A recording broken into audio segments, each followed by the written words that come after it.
I tend to learn from people that are very empathetic, and I really appreciate seeing that side in our industry because it's not very often that you do encounter that. Take your failures and really look at ways where you can improve. And from that, I mean, don't just, fail without succeeding. There is success in failure.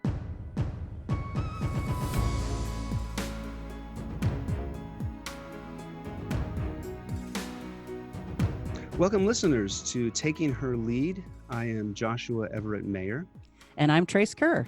And this is episode 4. We've made it. Yay! We have the distinct pleasure of interviewing Lisa Corcoran, who is the project manager at Spokane International Airport here in, Spokane. And particular note, and very fun for me, I've known her for about 20 years. And I've just enjoyed her friendship, just a great person. And I've also been privy to some of her professional journey. But in this interview, I got to learn a lot more about her, which was a treat. I'm really excited for you all to hear about Lisa. She is a woman in a STEM field, as being the project manager at the Spokane International Airport. She's working on airport design projects and coordinating with contractors, designers, advising clients and taking in submitted designs. And her technical leaning is something new for us to talk about here on Taking Her Lead. And here we go with Lisa Corcoran. Here we go.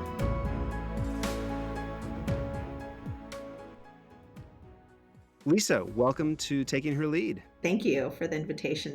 Absolutely. We're excited to have you. Yeah.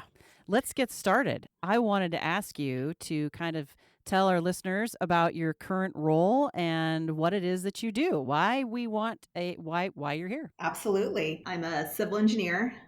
I've been working in the aviation industry for 23 years and absolutely continue to enjoy and be inspired by the ever-changing industry of air transportation. So I work at Spokane Airports as the planning and engineering project manager, where I oversee projects from the conceptual planning and budgeting stages to the design and environmental phases, all through the completion and commissioning of construction, and then well into the operational side of things at our airports. That is a lot. It keeps me going. I bet. Lisa, would you be willing to just chat a little bit about your journey into leadership? And you can take whatever tack on this that you want. This is up to you. This is your story. Sure. I think leadership started, I would say, from when I was a child. And I grew up in Anchorage, Alaska, with two amazing and very hardworking parents. Mm-hmm. Two sisters and a brother. My father worked for the water and wastewater utility department, and he worked very hard, and we got to see that from a very early and young point in our lives.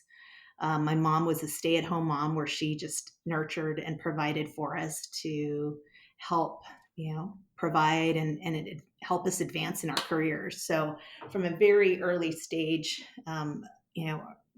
my parents showed that type of leadership where they could allow us to gain some experience from that. All of us were about a year apart, and so we all were in college from at the same time. And so I kind of chuckle about that. Nowadays, a parent having 4 children in college at the same time is it's a challenge. Mm-hmm. Financially. Wow, that's a lot. But regardless of that, they always pushed us and encouraged us to, Mm-hmm. be who we wanted to be. And at a very early stage, I loved math. I loved, engineering. And yet I didn't really understand what it was, but I knew that I loved building. And so, from high school, my physics teacher just helping me and putting me in classes and directing me into some advanced classes to help kind of train my brain, really just opened up a lot of opportunities. From that, I entered college. I went to the University of Alaska Anchorage for civil engineering. And, that was 20, actually, I'm outdating myself. It's probably more like 28, 29 years ago. Yeah, we're in the same boat. Back then, while there were female engineers, there were very few. Yeah. And so for me, venturing into that took leadership to actually just be, situationally aware of what I was entering and why, and be confident in that. Mm. And I owe that a lot to my parents because that never crossed their minds that I couldn't do something like that. And so for me, going down that path, was very interesting, amazing, scary, but challenging. And I loved that part of my brain where I got to learn how to build, question the equations, and just kind of look at it from a different perspective. And so, very early on, I started getting involved in organizations and committees, all associated to engineering, transportation. And from that point, when I graduated, it took off, from going into joining a company where it was a multidiscipline firm. uh, my career has always been in aviation, so from the point when I graduated, to today, it's always focused on air transportation and enhancing and improving that sector of work. And so I've been given a lot of opportunities as I've advanced in my career to whether it's leading a project, becoming a manager, overseeing staff, and now this opportunity here at the airport to assist in managing two airports with in regards to projects is a pretty fun opportunity to have, and yet amazing at the same time. Would you say that there were things that your parents did, or even in a positive sense, didn't do that really things they said, ways that they set up the house and interacted with you that really set you up to be successful academically and then moving, into your career? Do you remember things that really stand out? My sisters and brother, we kind of, when we talk about our childhood, we always remember that our parents never pushed us to do homework. Mm. They encouraged us, but they never, had that, specific time and allocated to just specifically doing homework. And so I think not pushing but encouraging was Mhm. something I remember and take away now when when I face challenges, is to not push myself, but can I and do I want to do that. So um, that's something pretty important, especially Mhm. today. Education changes a lot, and whether it's from the household or from school itself, it's something that I take away as something that was important and made me succeed. So then that not being pushed but doing what you're driven to do, how do you think that that's affected your approach to leadership where you are now? That's a great question. I think leading in every stage of your career is really important, and doing it naturally, not forced. But I think it's allowed me to learn, from failures and successes. How I tackle, whether it's uh, committee meetings, addressing a project, talking about the budget, trying to sell the project to the community, or educate people about the attributes and the outcomes of the project. I think that has really helped in every role and position that I've been in, to look at it from how can you lead where you're currently at. Hmm. Lisa, was there a point at which someone was if it were a teacher or if it was your mother or your father or an associate said, "Hey, you should be in leadership," or have you thought about going into leadership? That transition moment from being a successful student and a successful worker to, someone actually kind of setting in motion that leadership, or would you say that it was just kind of organic and fluid throughout your whole life? I would say that throughout my life, my career, I've had mentors, whether they've been on a personal or professional side. But one person that really stands out to me is my very first boss in engineering, and to this day, we still talk and update each other on our lives. But he really did push me when at points when I thought I could not be an engineer or questioned my ability to interact on a construction project or whatever it was. He really stands out and encouraged me Mm. almost in a stern way. But back then, 23 years ago, a young female entering a construction world, especially in Alaska, where it was very much driven with the male workforce, it was different. And how I interacted, how I presented, how I had to know my technical, stuff to work in that world, that was really important. And he pushed me in that way. And so I will never forget him as a person who, regardless of where I was at, he would always challenge me. Just when I thought I accomplished something, he'd be like, nope, you can do it better, and, On to the next and thing. I love that attitude. Hmm. Did he, in those interactions that you had with him, were there times when he specifically said, okay, as a woman, this is how you might be perceived. This is the situation, from a masculine perspective. I mean, did he give you some of those considerations, or was it more just, hey, you are a worker, you are moving into leadership. These are the things you should know. Yeah, he never pointed out that I was a female, which I loved. Mm-hmm. I was an equal, Mm-hmm. and he treated me as such. And so the toolbox that he gave me was strictly, regardless of who I was, how do you interact?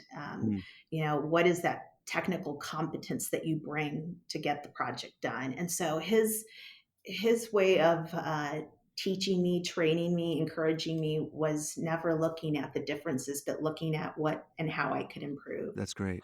That's really interesting. Trace, do you want to? Yeah, I'm like, having a toe in the science field that I have, and you're doing engineering and mathematics and that kind of STEM field where it is kind of unbalanced. Um I like that your mentor was coming at it from, you're not a woman in science, you're not a woman in math, you are a person who has some skills, Mm-hmm. you need to get out there. Mm-hmm. And that's kind of a different angle. How do you use that kind of guidance with promoting other women in leadership, do you think? Or is it even not an issue? You're just like, you have skills, you need to get out there. Yeah, that's something that I think about more and more as I get older in my career. I was pretty fortunate to not have to experience so much, I guess, I wouldn't say diversity, but challenges as, a female Mm-hmm. engineer. I think I was surrounded by such great people and competent people that, focused on that, and today, we do need so many men and female in the STEM world. And, when I do mentor or when I meet with young students and, in particular female, and they ask that, I really try to focus on the skill. What can we as individuals bring, and what is our asset?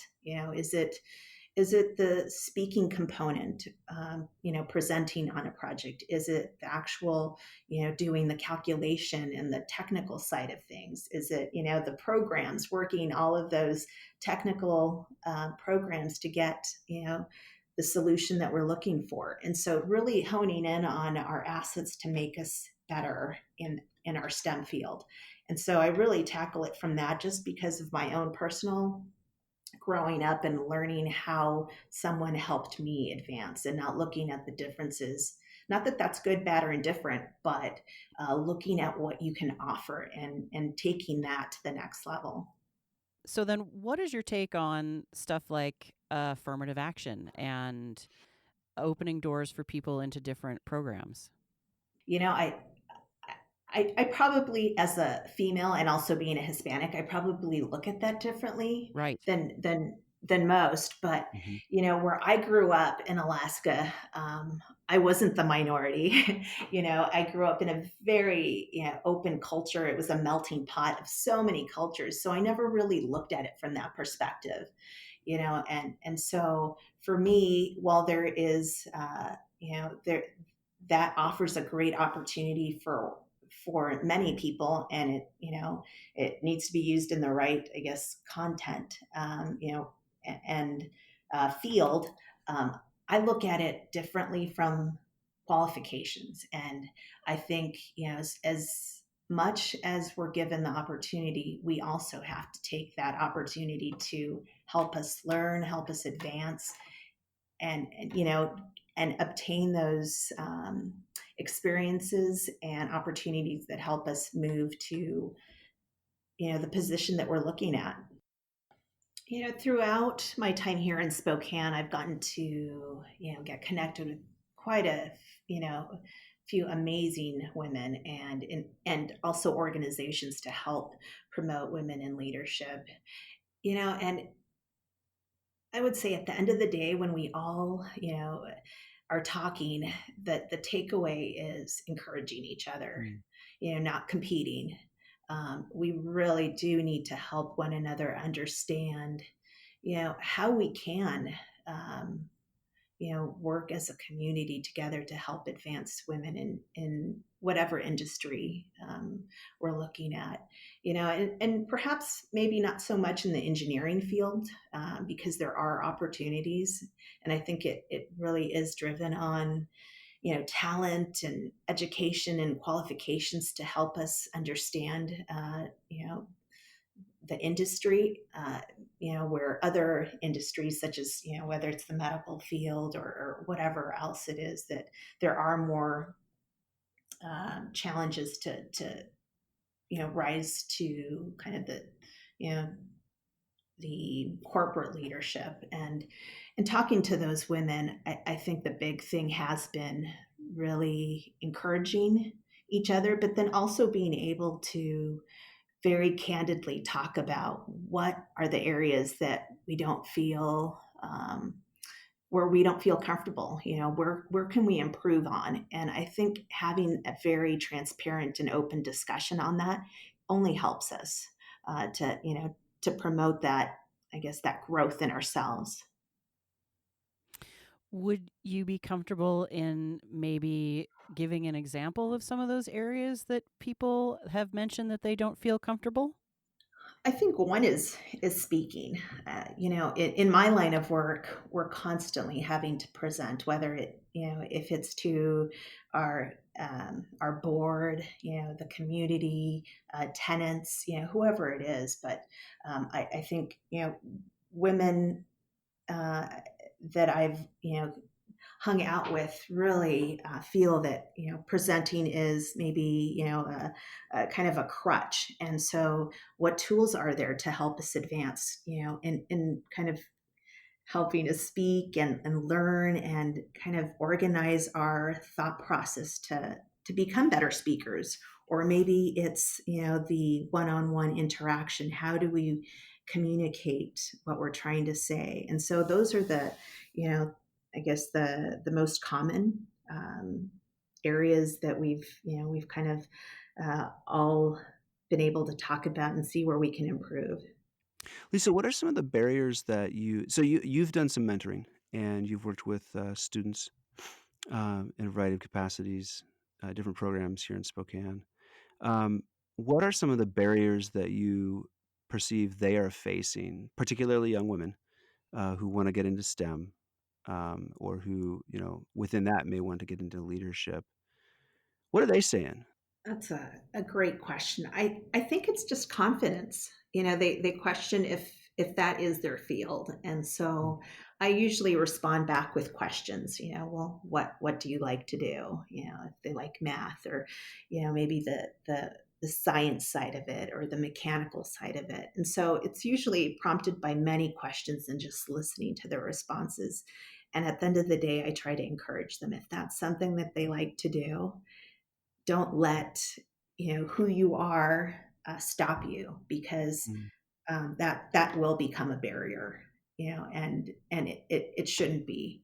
So, and I do see that in the young females where they think that maybe they shouldn't be in a STEM related field, but it's on the opposite. We need many, good, engineers, you know, medical people in our STEM field to help us advance, including women. So to that end, you're involved in Mesa at Spokane Falls Community College. What is that about?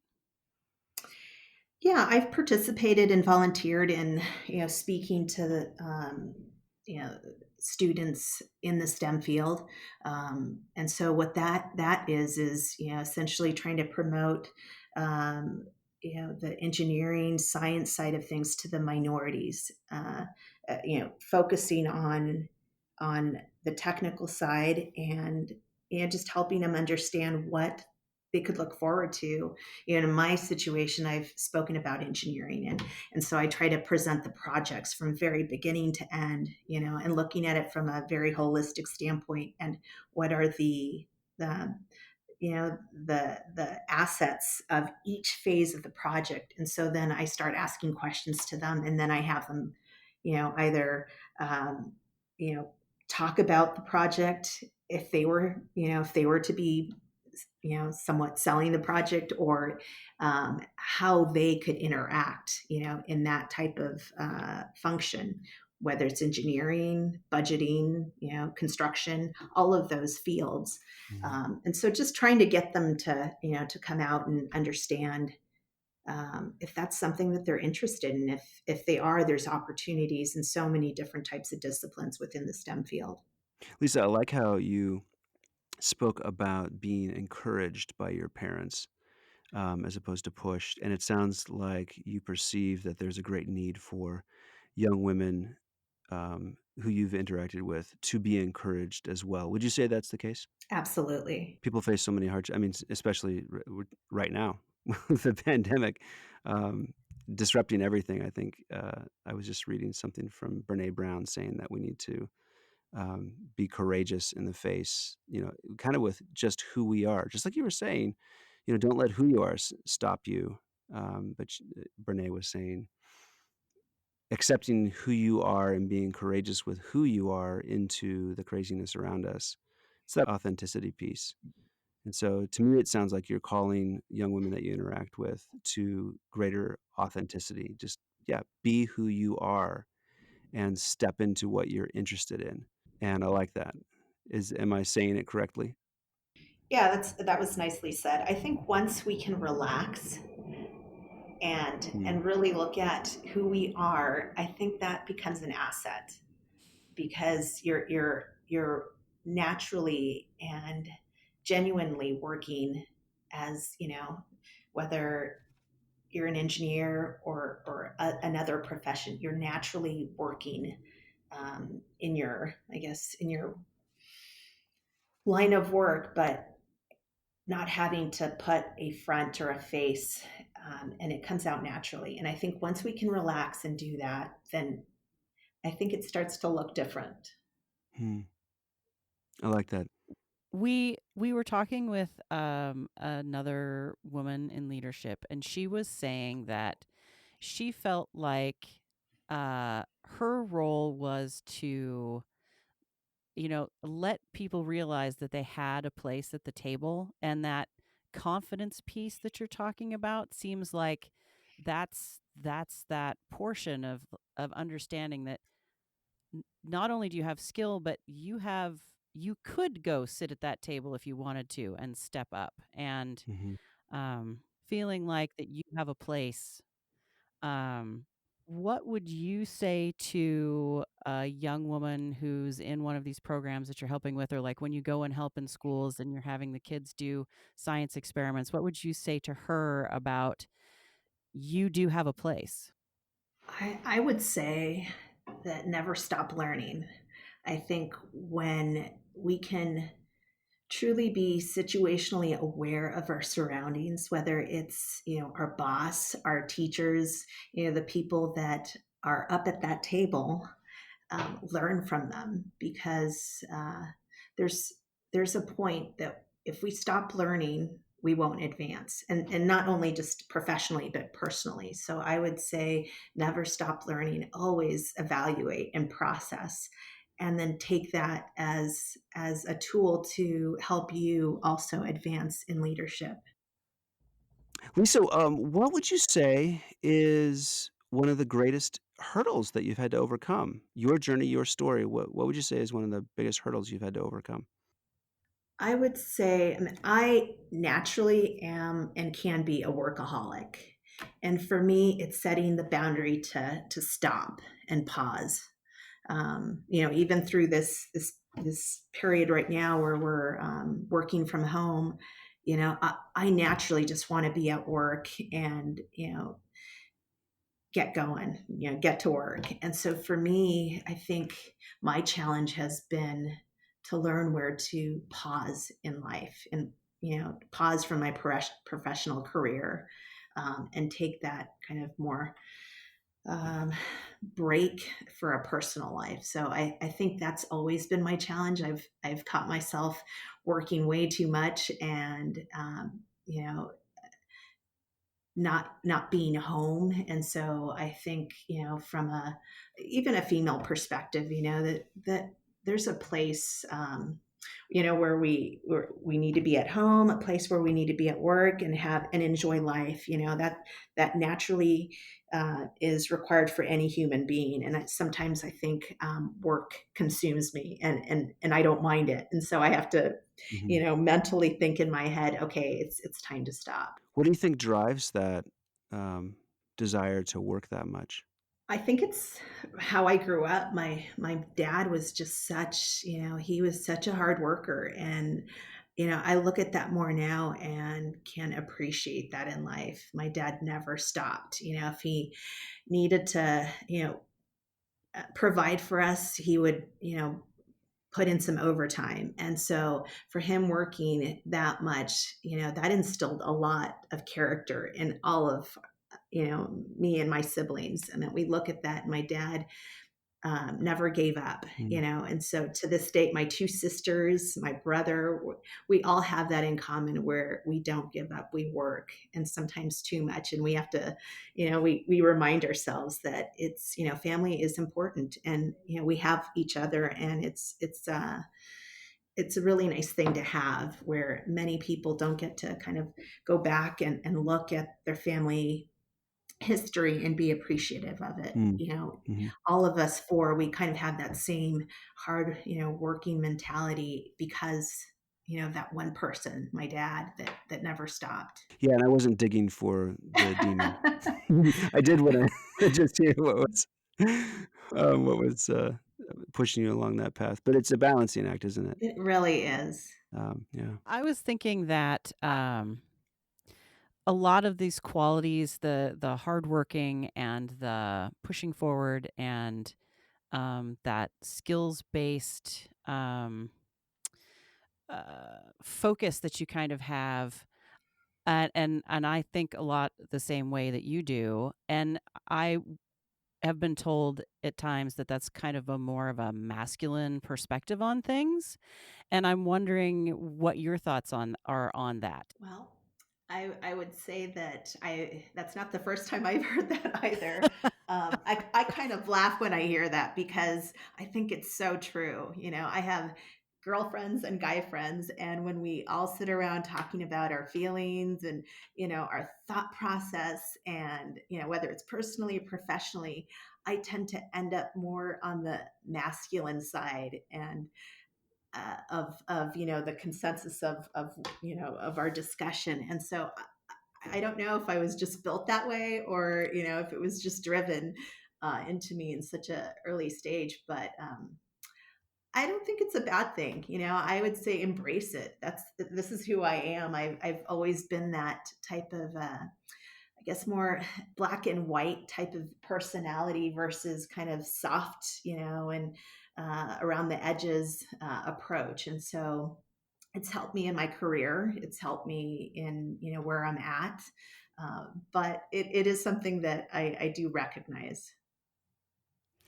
Yeah, because it's one of these things where I wonder, especially in a STEM field, do you feel like that has given you sort of an advantage to be able to meet the personality types that you're often working with? And when I say that, I mean like men that you're working with. Absolutely. Yeah, absolutely. I think, to be very blunt, is sometimes an asset, especially in construction. I mean, the goal is to get the project done Mhm. and to not, not waste time or effort where you don't need to. So I think being blunt in that field helps out, especially where I'm at in my leadership position. I act as the owner's representative to get a project done, and so to be very clear, concise Mhm. is important, and sometimes that means being blunt. Okay, so then to follow up on that, so if you have a person with more feminine qualities, and that could be a man or a woman with the way they approach interacting with people, like someone who's super empathetic, what could they be doing to have a smoother transition into working in leadership in these kind of more masculine STEM fields? Do you think? I think that's just as much as of an asset. Oh, I do too. I do too. Absolutely. Yeah, but I'm like, but you've got these very different personalities. I guess so I was just like, so, when we talked before. I don't know that they need, yeah, I don't know that they need to change or, I think there's a role for everyone. And in my career and in my time now, I am learning to be more empathetic. And I think that that is such an important quality that sometimes I'm reminded that I don't necessarily have. And so I really, I tend to learn from people that are very empathetic, and I really appreciate seeing that side in our industry because it's not very often that you do encounter that. And so to to grow from that type of personality or that attribute is so important. Now, I should say, I want to challenge this dialogue just a little bit based on the fact that I've known you for a couple of years, Lisa, and I would say that Uh-oh. I think 2 decades almost now. I'll take that out. Um, I would say that when you say that you have the capacity Oh, to I'm be, proud of that. yeah. When you say that you have the capacity to be very blunt as needed, I would say that, that's very interesting because you also have the capacity to be quite the listener and very good question asker. And the latter 2, behaviors or traits that I more associate with those that are natural to, females. And so, that's just interesting to me, that you are able to utilize 2 sides of the coin, if you will. Yeah, thank you. I think it's time has helped. I think we take what we know and try to improve it, but then we also take what we're given. And I think there's a time and place for everything. When you're out in the job site, that's the time and place to be a little more reserved, and blunt with Mhm. the process, and then when you're inside office, one-on-one with people, that's the perhaps the opportunity, depending on the conversation, to have that more empathetic approach and listening approach to really understand what are the goals and outcomes of that discussion, um, to really, help, um, I guess, provide a solution. Mhm. Lisa, is there anything that you just would want to share to the world of women who want to get into leadership? What are your words of wisdom that our questions have not given you a chance to say yet? Yeah, great question. I would say don't give up. I would say take your failures and really look at ways where you can improve. And from that, I mean, don't just, fail without succeeding. There is success in failure. And if you can't Mhm. learn from that, then I think that creates a stumbling block for anyone.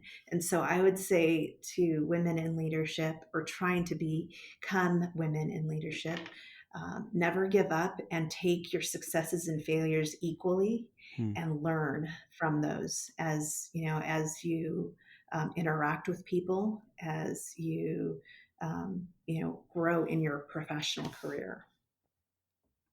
I love how you bring some of your comments bring us back to learning and that posture of openness to what's going on around you.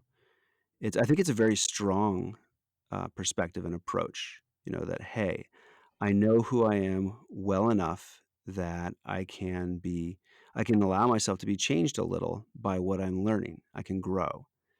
It seems to me like the opposite of that is I've got it all figured out, and that's almost maybe a little fear based. I don't need to change. So I'm appreciating this learning approach that you have to so many things. Thank you. Yeah, in my current role, I am surrounded by so many talented people, and I'm constantly amazed to be included in very important discussions. But not only that, but to learn how my boss or my boss's boss respond is really an opportunity for me to grow, and Mm. I'm included in that. And for me, I think you can always learn regardless of the situation. You always walk away asking yourself, what did you take away from that? What did you learn from that? What would I do in that situation? What wouldn't I do in that situation? And I think the more you question yourself and question those opportunities, I think you start processing in your head how you would allow yourself to naturally respond to those scenarios or those situations, which help you in a leadership position. Hmm. Well said. Lisa, what do you most enjoy about leadership? What do I most enjoy about leadership? I think the interaction with people. I really do consider myself an extrovert. And so, interacting with people on a day to day basis is a joy for me. I love to learn about them, to, discuss, uh, you know, projects, issues that we're having on the projects or solutions that we're going to approach for the project, all of that. I think it's the interaction. Yeah, me too. Really what drives it. What do you find most challenging about leadership? That is an excellent question. I would say the most challenging part about leadership is myself, right? I think I have certain parameters, and to be able to challenge myself to grow in leadership is probably my own stumbling block. But, taking my own advice, to encourage myself to continue, I think sometimes can be the crutch. Yeah. Hmm. No kidding. For all of us, I imagine. I'm thinking that learning mindset is so important in being willing to do better, to learn better, to know that, next time I approach a problem, how am I going to do it better than I could have last time? Um, I know that you help in elementary schools, and you talked about the book balancing teamwork experiment. And I'm wondering if you would be willing to talk about that because it was so fun when you mentioned it to us before. Thanks. As soon as you said that, it brought a smile to my face. um, yeah, I mean, one of the challenges that you know, I talk about with the kids is I give them certain materials. So it might be 4 or 5 sheets of paper, tape, you know, maybe a stapler or paper clips or a piece of string, and so I put them in groups, and I give them the opportunity to just talk about the materials that they have. What are the pluses and minuses of each material? And then there's a time where they get timed, but then they have to prepare a structure out of those materials to be able to sustain a book, two Hmm. books, 30 books, and so to see the kids start processing, maybe it's shifting the paper 90 degrees that'll make the paper stronger to hold a book, or maybe it's taping the paper, or using the strings, or the paper clips, all of those things. You start seeing each individual kid, how they interact, and somehow how much they're naturally driven to lead the group, or some that really are team players, and they ask questions before they just instantly take over. Yeah, so all of those, it's so fascinating to see, the teams start assembling their structure to compete against one another, to see how many books they'll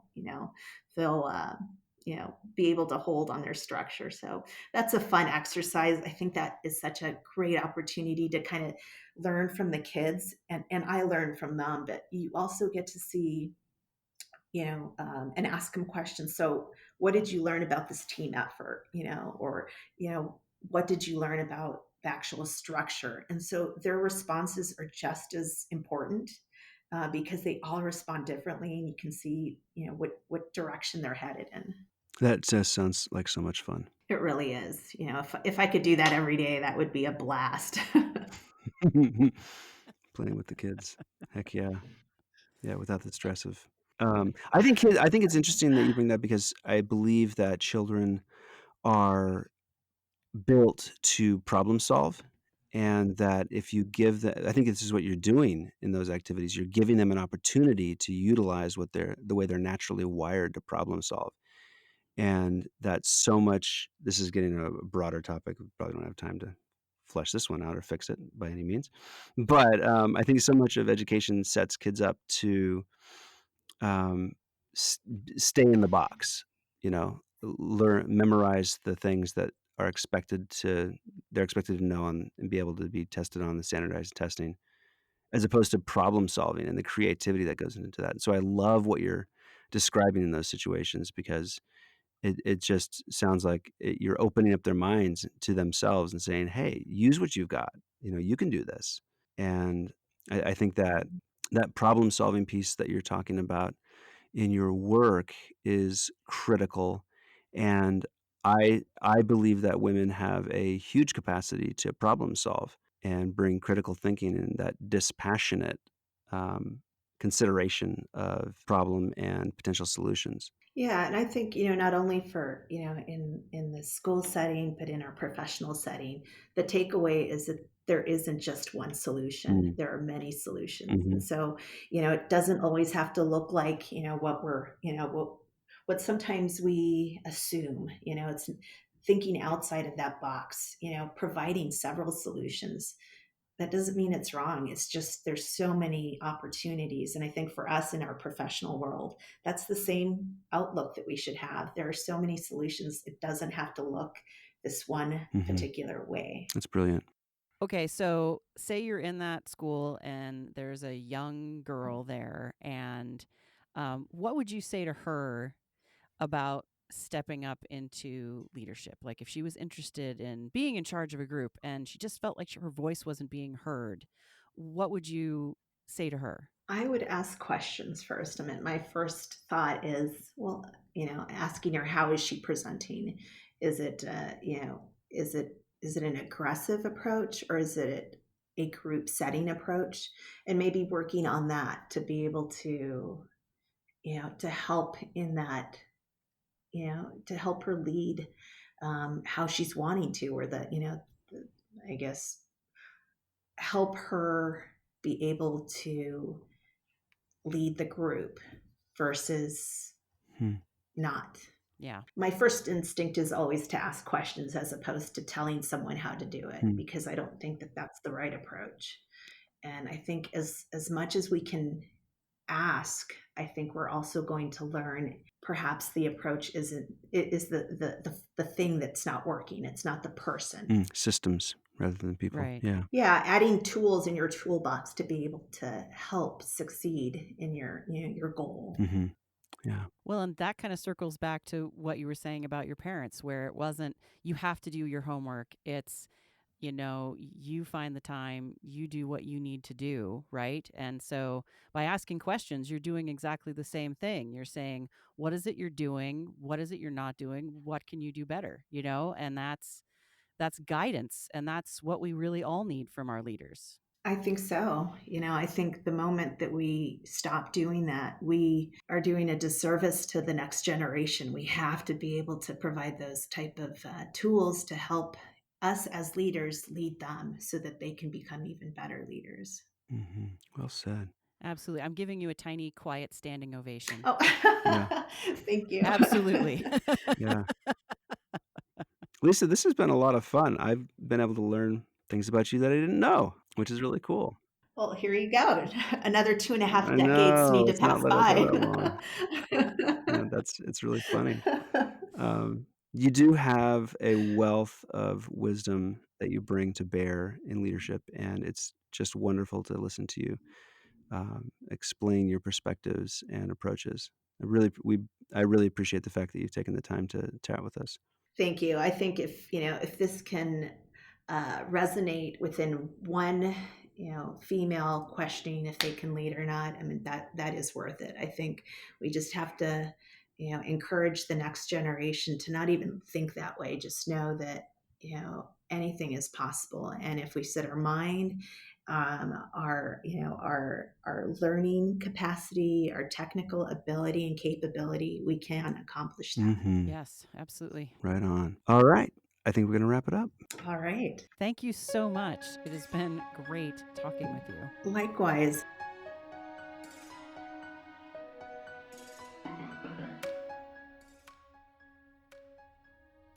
Gosh, we learned a lot from her. I hope that was valuable to everyone listening. Just wanted to remind everyone that our episodes will be dropping every second Tuesday. Also, we now have a link to Patreon on our website, and that is at takingherlead.blueberry.net. And of course, that is BLUBRRY. Any contribution you make goes toward our operating costs and helps us reach out to more women in leadership. We would greatly appreciate that. Absolutely. And we'd also love for you to connect with us on LinkedIn. And you can follow us on Twitter at @her_taking. And if you like what you heard, please subscribe, rate, and review us on iTunes. For all the women who are in leadership and all of those who want to be, our hats off to you. This is Joshua Everett Mayer. And this is Trace Kerr. Talk to you soon.